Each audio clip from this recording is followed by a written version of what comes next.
Hello everyone, this is Divya Rana here, an undergraduate student of IIT Delhi, and this is a video lecture uploaded from the chapter number 6, Work, Power and Energy of Physics, class 11th NCERT. And this video is based on the topic the concept of potential energy and conservation of mechanical energy. So, first we will study the concept of potential energy. यानी कि हम पहले पढ़ेंगे कि potential energy क्या होती है. An object can store energy as the result of its position. This stored energy of position is referred to as potential energy. यानी कि एक ऑब्जेक्ट अपने अंदर एनर्जी यानी कि ताकत स्टोर कर सकता है अपनी पोजीशन की वजह से, और इसी स्टोर्ड एनर्जी को हम कहते हैं पोटेंशियल एनर्जी. अब एक एग्जांपल से देखते हैं, जैसे कि a ball kept at a height gains velocity as it falls and hence has energy because of its position. यानी कि एक बॉल अगर आपने कोई हाइट पे रखी है, तो जब आप उसे अलाउ करते हैं गिरने के लिए, तो जैसे वो ग्राउंड को टच करने वाली होती है, तब उसके पास कुछ वेलोसिटी होती है. उसकी वेलोसिटी पूरे फ्री फॉल के टाइम पे बढ़ती रहती है. इसका रीजन यही होता है कि वो अपनी पोटेंशियल एनर्जी को लूज करती है. यानी कि वो एक हाइट पे थी, वो उस हाइट से नीचे गिरती है, वो अपनी पोटेंशियल एनर्जी लूज करती है और वो उसकी काइनेटिक एनर्जी में चेंज हो जाता है, क्योंकि काइनेटिक एनर्जी वेलोसिटी पे डिपेंड करती है. सो वेलोसिटी बढ़ती है और उसी से काइनेटिक एनर्जी बढ़ जाती है. Similarly, a drawn bow is able to store energy as the result of its position. Bow मतलब जो आपका तीर होता है, तीर कमान में अगर आप तीर को पीछे खींचते हैं तो उसी उसमें एनर्जी स्टोर हो जाती है उसकी पोजीशन की वजह से, और जैसे ही आप उसे छोड़ते हैं वो बहुत दूर तक जाता है, तो वो वेलोसिटी गेन करने के लिए उसे एनर्जी जो है वो उसकी पोजीशन से मिलती है. तो वो भी एक तरह से उसकी पोटेंशियल एनर्जी हुई, बिकॉज वो पोजीशन की वजह से थी. Thus, we can conclude that potential energy is the stored energy of position possessed by an object. यानी कि अगर कोई हमसे पोटेंशियल एनर्जी की डेफिनेशन पूछे, तो वो है कि पोटेंशियल एनर्जी वो स्टोर्ड एनर्जी होती है जो कि किसी भी ऑब्जेक्ट में उसकी पोजीशन की वजह से होती है. वो जिस भी पोजीशन में है, जहां भी रखा है, उस पोजीशन में जो उसकी एनर्जी है उसकी वजह से पोटेंशियल एनर्जी आती है. देन अब आते हैं मेन जो एनर्जी यूज होती है फिजिक्स में, gravitational potential energy. Let us raise a ball up to a height h. The work done by the external agency against the gravitational force is mgh. This work gets stored as the potential energy. Gravitational potential energy of an object as a function of the height h is denoted by v of h, and it is the negative of the work done by gravitational force in raising the object to that height. यानी कि मान लीजिए हम एक ball को h height तक लेकर जाते हैं, तो अब जो एक्सटर्नल एजेंसी होगी उसको ग्रेविटेशनल फोर्स के अगेंस्ट वर्क करना पड़ेगा, क्योंकि ग्रेविटेशनल फोर्स आपका नीचे की तरफ लगता है और आप बॉल को ऊपर की तरफ हाइट पे रेस कर रहे हैं. तो आपने ग्रेविटेशन के अपोजिट वर्क किया. अब ये जो आपने वर्क किया, ये कहीं ना कहीं स्टोर होएगा, वेस्ट तो होएगा नहीं वर्क. तो ये जो वर्क होता है ये उस बॉल की पोटेंशियल एनर्जी के तौर पे सेव हो जाता है. अब ग्रेविटेशनल पोटेंशियल एनर्जी का हमने हाइट का फंक्शन माना, और उसको हम अगर किसी एच हाइट पे बॉल है तो हम उसकी ग्रेविटेशनल पोटेंशियल एनर्जी को वी ऑफ एच से डिनोट करते हैं. और वी ऑफ एच क्या होता है? वो होता है negative of the work done by gravitational force. इसे आप वर्क एनर्जी थ्योरम से भी समझ सकते हैं, क्योंकि आपने टोटल वर्क डन जो किया वो total change in kinetic energy के इक्वल होना चाहिए. और हम ये अज्यूम करते हैं कि बॉल इनिशियली भी रेस्ट पे थी और फाइनली भी, तो इसीलिए उसकी काइनेटिक एनर्जी में कोई चेंज नहीं हुआ. तो आपने जो नेट वर्क डन किया वो जीरो था. सो आपने जो एक्सटर्नल फोर्स ने वर्क डन किया वो जस्ट नेगेटिव होता है उस वर्क डन के जो ग्रेविटी ने उस बॉल के ऊपर किया. और इसलिए उसे हम कहते हैं कि वो नेगेटिव होता है work done by the gravitational force के। देयरफॉर वो हो गया mgh, बिकॉज अगर h जो है वो ऊपर की डायरेक्शन में और mg नीचे की में, तो ग्रेविटेशनल फोर्स का work done F dot S से हो जाएगा माइनस mgh। सो जो आपकी एक्सटर्नल फोर्स है उसका वर्क डन हो गया mgh। If h is taken as a variable, it is easily seen that the gravitational force F equals the negative derivative of Vh with respect to h। अगर हमारा h को हम variable लें, क्योंकि आप अलग अलग हाइट पे जाएंगे तो आपकी पोटेंशियल एनर्जी चेंज हो जाएगी, तो हम देख सकते हैं कि जो हमारी ग्रेविटेशनल फोर्स होती है वो होती है mg। तो वो v ऑफ h के derivative with respect to h के जस्ट ऑपोजिट साइन की है। मतलब कि आपकी ग्रेविटेशनल फोर्स जो है वो माइनस mg होगी, बिकॉज वो डाउनवर्ड्स एक्ट कर रही है और हमने अपवर्ड डायरेक्शन को पॉजिटिव ले रखा है। तो हम v ऑफ h का अगर डेरिवेटिव निकालें h के रिस्पेक्ट में, यानी कि माइनस dv बाई डी करें अगर हम, तो हमें माइनस mg यानी कि हमारी ग्रेविटेशनल फोर्स मिल जाएगी। Therefore, we have F equals to minus dVh by dH, which is equals to mg. Okay. अब the negative sign indicates that the gravitational force is downwards। वही की नेगेटिव साइन जो है वो बस वो इंडिकेट करता है कि ग्रेविटी जो है वो नीचे है, ग्रेविटेशनल फोर्स नीचे की तरफ लग रहा है। When released, the ball comes down with an increasing speed। जब आप बॉल को छोड़ते हो तो वो बॉल बढ़ती हुई स्पीड के साथ नीचे गिरती है, और जब वो ग्राउंड पे जस्ट हिट करने वाली होती है उसकी स्पीड को हम इस kinematic equation v square equals to 2gh से बता सकते हैं, बिकॉज वो यूनिफॉर्म एक्सेलरेशन से नीचे जा रही है, which is equals to g। अब इस इक्वेशन में हमने m का दोनों तरफ मल्टीप्लाई कर दिया और इस 2 को हम नीचे ले आए। सो हमारी इक्वेशन बन गई half mv square equals to mgh। और ये हाफ mv स्क्वायर जो है ये काइनेटिक एनर्जी होती है, और mgh जो है वो ग्रेविटेशनल पोटेंशियल एनर्जी होती है। Therefore, this shows that the gravitational potential energy of the object at height h when the object is released manifests itself as kinetic energy of the object on reaching the ground।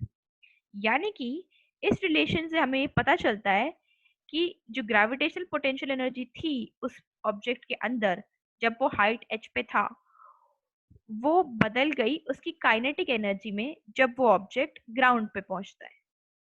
मतलब कि सारी की सारी potential energy convert हो गई gravitational वो sorry kinetic energy में। Physically, the notion of potential energy is applicable only to the class of forces where work done against the force gets stored up as energy। When external constraints are removed, it manifests itself as kinetic energy।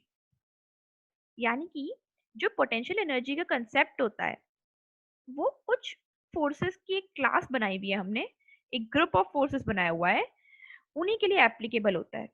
और वो forces की property ऐसी होती है कि उनमें work done जो है फोर्स के अगेंस्ट वो एनर्जी की तरह स्टोर हो जाता है। मतलब अगर आप उस फोर्स को ओवरकम करने के लिए कोई वर्क कर रहे हैं तो वो ऑब्जेक्ट के अंदर एनर्जी की तरह स्टोर हो जाएगा। और जब आपके कंस्ट्रेंट्स जो हैं एक्सटर्नल वो आप हटा दें तो वो जो स्टोर्ड एनर्जी है वो काइनेटिक एनर्जी में कन्वर्ट हो जाती है। जैसे कि हम स्प्रिंग का एग्जांपल ले सकते हैं कि जब स्प्रिंग में आप एक बॉक्स को अटैच कर एक बॉक्स को एक स्प्रिंग के एंड पे रख के कंप्रेस करो, और जैसे आप स्प्रिंग को छोड़ोगे वैसे ही वो बॉक्स वेलोसिटी इंक्रीज करता हुआ स्प्रिंग से दूर हो जाएगा। यानी कि पहले स्प्रिंग आपके पुश की वजह से, आपके वर्क डन की वजह से उसके अंदर एनर्जी स्टोर हो गई, और जैसे ही आपने अपना कंस्ट्रेंट रिलीज किया, फोर्स रिलीज किया, वैसे ही वो सारी की सारी एनर्जी काइनेटिक एनर्जी में कन्वर्ट हो गई। Mathematically, the potential energy V of x is defined if the force f of x can be written as f of x equals to minus dv by dx। यानी कि हम potential energy को उन्हीं forces के लिए define करते हैं जिन forces को हम minus of dv by dx के फॉर्म में लिख सके। सो this implies that integration fx dx from xi to xf is equals to minus of integration dv from vi to vf, which is equals to vi minus vf. The work done by a conservative force such as gravity depends on the initial and final positions only। यानी कि किसी भी conservative force का work done जो होता है वो initial और फाइनल पोजीशंस पे ही डिपेंड करता है, वो पाथ पे डिपेंड नहीं करता है। और इसकी एग्जांपल है ग्रेविटी। आप एक ऑब्जेक्ट को यहाँ से यहाँ इस पाथ से लेके आए या किसी भी कर्व्ड पाथ से लेके आए, किसी भी पाथ से आप लेके आए, बट ग्रेविटी का वर्क डन सिर्फ इनिशियल और फाइनल पोजीशन पे ही डिपेंड करेगा, irrespective of the path। Or if an object of mass m is released from rest from the top of an inclined plane of height h, its speed at the bottom is 2gh irrespective of the angle of inclination। यहाँ हमने inclined plane को frictionless यानी कि smooth assume किया है।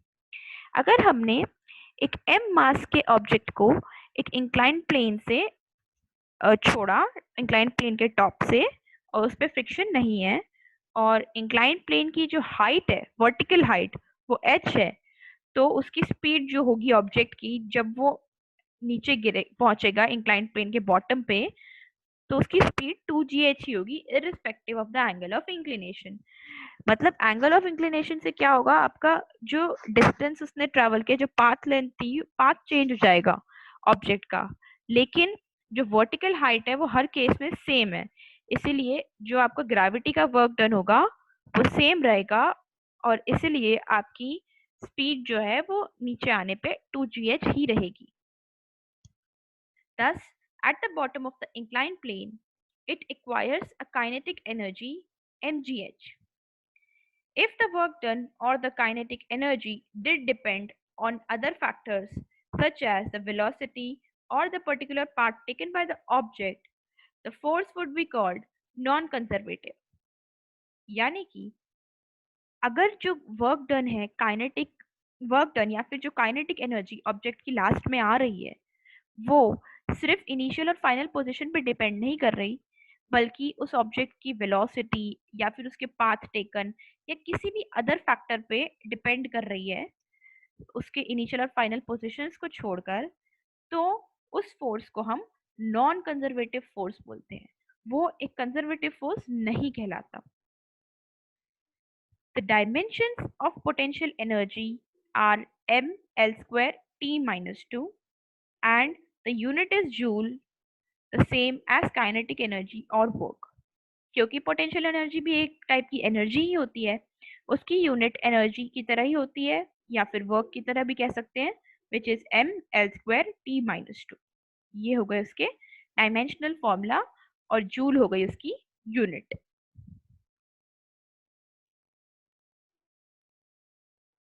अब आता है the concept of the conservation of mechanical energy.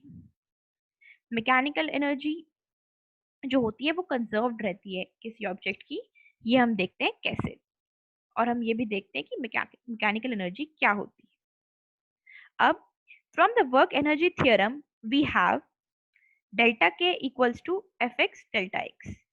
यानी कि हमें वर्क एनर्जी थ्योरम से पता है कि जो टोटल वर्क डन होता है वो total change in kinetic energy के इक्वल होता है, और टोटल वर्क डन को हम लिख सकते हैं F of X delta x.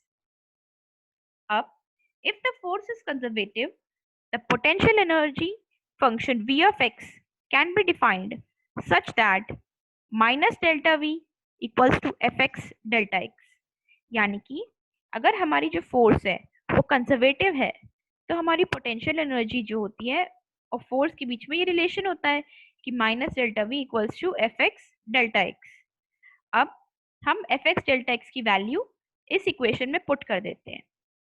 सो हमारे पास आ गया delta K equals to minus delta V, यानी कि delta K plus delta V equals to 0, यानी कि del of K plus V equals to 0।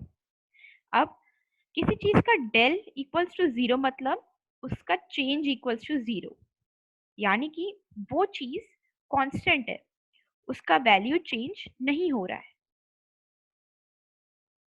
यहाँ पे यही है। This means that k plus v, the sum of the kinetic and the potential energies of the body, is a constant over the whole path xi to xf. This means that ki plus v of xi is equals to kf plus v of xf, यानी कि k plus v का some constant है, इसलिए अगर हमारी initial position xi थी तो ki plus v of xi जो होगा वो हमारी फाइनल पोजीशन के काइनेटिक और पोटेंशियल एनर्जी के सम के इक्वल होगा, जो कि है kf plus v of xf. The quantity k plus v of x is called the total mechanical energy of the system, यानी कि k plus v of x को हम टोटल मैकेनिकल एनर्जी बोलते हैं किसी भी सिस्टम की। Individually, the kinetic energy k and the potential energy v of x may vary from point to point, but the sum is constant. यानी कि आपकी काइनेटिक एनर्जी और पोटेंशियल एनर्जी इंडिविजुअली चेंज हो सकती है, मतलब किसी पॉइंट पे काइनेटिक एनर्जी कम होगी, किसी पे पोटेंशियल कम हो जाएगी, बट दोनों का जो सम है वो कांस्टेंट रहेगा। मतलब मान लीजिए अगर आपकी टोटल एनर्जी 8 है तो हो सकता है स्टार्टिंग में आपकी काइनेटिक एनर्जी 2 हो और पोटेंशियल एनर्जी 6 हो, और एंड में आपकी पोटेंशियल एनर्जी 0 हो गई और काइनेटिक एनर्जी 8 हो गई हो, लेकिन जो आपका सम है वो 8 ही रहेगा, मतलब कांस्टेंट रहेगा। The aptness of the term conservative force is now clear. Conservative forces. अब हम कंजर्वेटिव फोर्सेस की कुछ डेफिनेशंस देखते हैं। First definition, a force f of x is conservative if it can be derived from a scalar quantity v of x by the relation delta v is equals to minus f of x delta x. यानी कि ये first definition होती है कि एक force F x को हम conservative तब बोलते हैं जब वो ऐसे रिलेशन को फॉलो करे और जिसमें v एक स्केलर क्वांटिटी है, और इसको हम फिर पोटेंशियल एनर्जी का नाम दे देते हैं delta v is equals to minus F of X delta X. अब सेकेंड डेफिनेशन देखते हैं। The work done by the conservative force depends only on the end points. This can be seen from the relation W is equals to kf minus ki is equals to v of xi minus v of xf, which depends on the end points. मतलब कि एक conservative force का जो work done है वो सिर्फ and points पे depend करता है, ना कि पार्ट टेकन पर। प्रोसेस कैसे हुआ उससे कोई मतलब नहीं है, जस्ट प्रोसेस की फाइनल और इनिशियल कंडीशंस पे डिपेंड करता है। ये हम प्रूव कर सकते हैं। वर्क एनर्जी थ्योरम से हमें पता है W इज इक्वल्स टू के एफ माइनस के आई, और क्योंकि हमें पता है कि के एफ माइनस के आई जो है वो V F X I minus V of X F के इक्वल होगा because of the conservation of total mechanical energy, और V of X I minus V of X F सिर्फ और सिर्फ आपके इनिशियल और फाइनल पॉइंट्स पर ही डिपेंड करता है, बाकी किसी चीज पर नहीं। हमारे पास एक थर्ड डेफिनेशन भी है which states that the work done by this force in a closed path is zero. ये एक्चुअली आपके सेकेंड पॉइंट का ही एक्सटेंशन है। सेकेंड पॉइंट कहता है कि आपका जो वर्क डन होगा वो सिर्फ इनिशियल और फाइनल पोजीशन पे डिपेंड करता है। तो क्योंकि सिर्फ पोजीशन से हमें मतलब है, तो अगर एक क्लोज्ड पाथ हुआ तो आपका इनिशियल और फाइनल पॉइंट सेम है, इसका मतलब आपका वर्क डन जो है वो जीरो हो गया। A force following any one of the above properties is said to be a conservative force.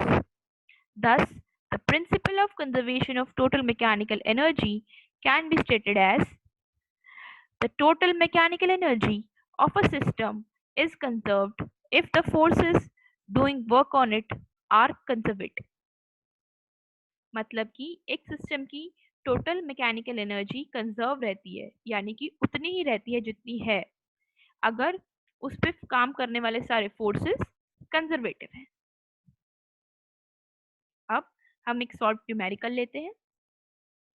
Question क्या है? A bob of mass m is suspended by a light string of length L. It is imparted a horizontal velocity v naught at the lowest point A such that it completes a semicircular trajectory in the vertical plane with the string becoming slack only on reaching the topmost point C. This is shown in figure 6.6. The figure is on the next page. Obtain an expression for this and this. अब पहले हम question को हिंदी में समझ लेते हैं। ये कहता है एक बॉब है मास m का। आप ऐसे समझ लिए एक ऑब्जेक्ट है कोई मास m का, जिसको हमने एक स्ट्रिंग के नीचे लटका रखा है। अब इस बॉब को हमने हॉरिजॉन्टल डायरेक्शन में एक वेलोसिटी दी कुछ v नॉट, जो कि हमने उसके लोएस्ट पॉइंट पे दी है। अब फिगर देखिएगा, अभी आपको समझ आएगा। और वो एक सेमी सर्कुलर ट्रेजेक्टरी कंप्लीट कर लेता है और उसके टॉप मोस्ट पॉइंट पे स्लिंग स्लैक हो जाती है। अब स्ट्रिंग का स्लैक होना मतलब स्ट्रिंग में टेंशन जीरो हो जाना। देखिए ये फिगर है, यहाँ हमने इसे वेलोसिटी दी v नॉट, इसने ये पूरा पाथ ऐसे कवर किया और यहाँ पे टीसी जो है वो जीरो हो जाता है। ठीक है, ये बी पॉइंट है जो कि जिसमें उसने क्वार्टर सर्कल कवर किया है। अब हमें निकालनी है वैल्यूज, सबसे पहले वी नॉट की, फिर बी और सी पे जो स्पीड है, और बी और सी पे काइनेटिक एनर्जीज की रेशियो। सबसे पहले हम देखते हैं वी नॉट कैसे निकालना है। अब there are two external forces on the bob, gravity and tension in the string. Bob पे दो फोर्स एक्ट करते हैं, एक तो ग्रेविटी डाउनवर्ड्स और एक टेंशन स्ट्रिंग में जो है, जो कि टुवर्ड्स द स्ट्रिंग है।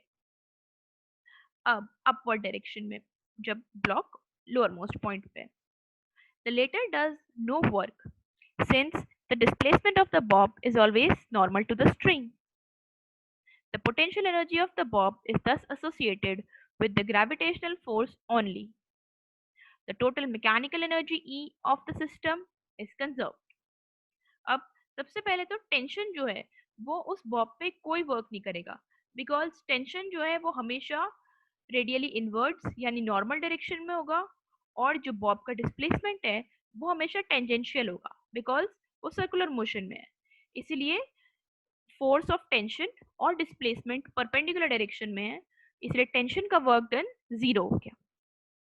तो यानी कि जो पोटेंशियल एनर्जी होगी बॉब की वो सिर्फ ग्रेविटेशनल फोर्स से एसोसिएटेड होगी, मतलब उसमें सिर्फ ग्रेविटेशनल पोटेंशियल एनर्जी होगी। और क्योंकि ग्रेविटेशनल फोर्स कंजर्वेटिव है तो टोटल मैकेनिकल एनर्जी सिस्टम की कंजर्व्ड रहेगी। We take the potential energy of the system to be zero at the lowest point. अब पोटेंशियल एनर्जी का एक्चुअल टर्म का कोई मतलब नहीं होता, आप हमेशा change in potential energy observe करते हैं। सो हम ए पॉइंट पे पोटेंशियल एनर्जी को जीरो ले लेते हैं, तो हम बाकी सब इसी के रेफरेंस में लिखेंगे। तो ए पॉइंट पे जो टोटल एनर्जी हो गई सिस्टम की वो हो गई half M V not square. और हमने न्यूटन सेकेंड लॉ से F net equals to mass into acceleration लिखा। एफ नेट क्या है? T at a point minus M G, ये टोटल फोर्स है, और M B square by L के इक्वल होगा बिकॉज वो सर्कुलर मोशन में है तो सेंट्रीपिटल एक्सेलरेशन होगा। ठीक है, फिर at the highest point C the string slackens as the tension in the string TC becomes zero. अब सी पॉइंट पे स्ट्रिंग स्लैकन हो रही है यानी उसकी टेंशन जीरो हो रही है।